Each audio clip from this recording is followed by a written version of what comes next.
A reforma do direito de marcas, ao nível da União Europeia, tem como objetivo a harmonização de práticas entre os Estados-membros no mercado interno. Os procedimentos administrativos são simplificados e clarificados, tornando mais eficiente a resposta dos serviços do INPI.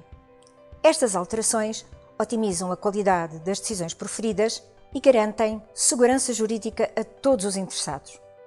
O novo Código da Propriedade Industrial transpõe para a ordem jurídica nacional duas diretivas da União Europeia, uma relativa à harmonização do direito de marcas e outra sobre a proteção do know-how e de informações comerciais confidenciais, segredos comerciais.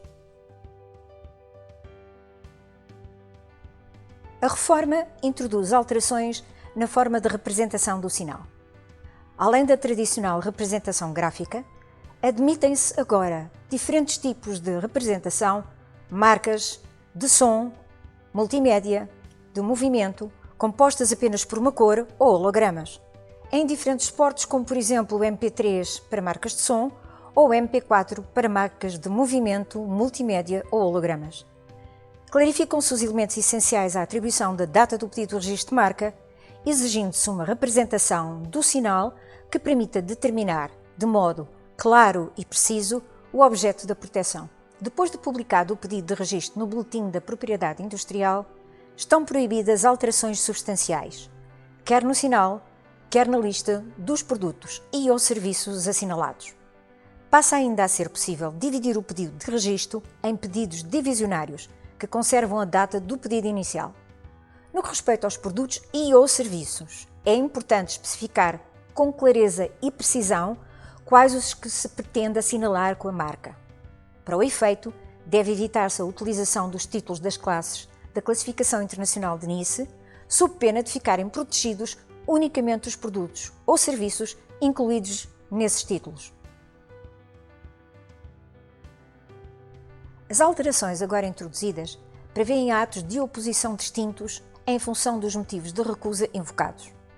Se alguém pretender registar uma marca que seja idêntica ou semelhante à sua marca registada, poderá opor-se a esse registro apresentando uma reclamação. Se, porém, considerar que o eventual registro de uma marca incorre numa outra proibição, como por exemplo a atribuição do registro de uma marca ou expressão que deve permanecer no domínio público, pode apresentar os seus argumentos através de observações de terceiros. No caso de oposição entre sinais e marcas registadas, o requerente do pedido de registro pode solicitar provas de uso sério ao titular da marca anterior que se opôs ao seu pedido de registro. Com a reforma, clarificam-se ainda as situações em que o registro pode ser recusado quando estão em causa marcas de prestígio, denominações de origem ou indicações geográficas. Prevê-se um novo fundamento de recusa, a má-fé.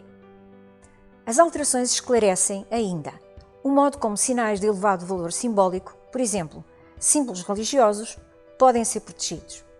Devo assinalar que as marcas coletivas e de certificação ou de garantia ganham também destaque nesta reforma. No âmbito do procedimento de registro, saliento que, caso se considere que o sinal que pretende registar não tem capacidade distintiva, cabe-lhe a si provar o contrário. Se é requerente ou titular de uma marca, deve, preferencialmente, utilizar os meios eletrónicos na sua comunicação com o INPI. Uma das alterações mais significativas é a do momento a partir do qual se inicia a contagem da vigência de uma marca. Os períodos de 10 anos de vigência passam, agora, a contar-se da data de apresentação do pedido de registro e não da data da concessão, como acontecia anteriormente. Após a publicação da concessão do registro, é necessário proceder ao pagamento de uma taxa. Outra alteração relevante é a redução do prazo para pedir a anulação de uma marca, o qual passa a ser de 5 anos a contar da data do registro e não de 10 anos como anteriormente. Os pedidos de declaração de nulidade e de anulação de marcas registadas, que antes eram apresentados junto do Tribunal da Propriedade Intelectual, são agora apresentados junto do INPI. Para pedir a anulação ou caducidade de um registro, tem que se fazer a representar por advogado, agente oficial da propriedade industrial ou solicitador. Devo salientar que são reforçados os poderes dos titulares das marcas e introduzidas melhorias ao nível do regime de repressão das infrações contra a propriedade industrial. São agilizados procedimentos e criminalizadas algumas condutas, como a violação do logótipo ou a importação de produtos contrafeitos. Para mais informações, sugiro a consulta do nosso website.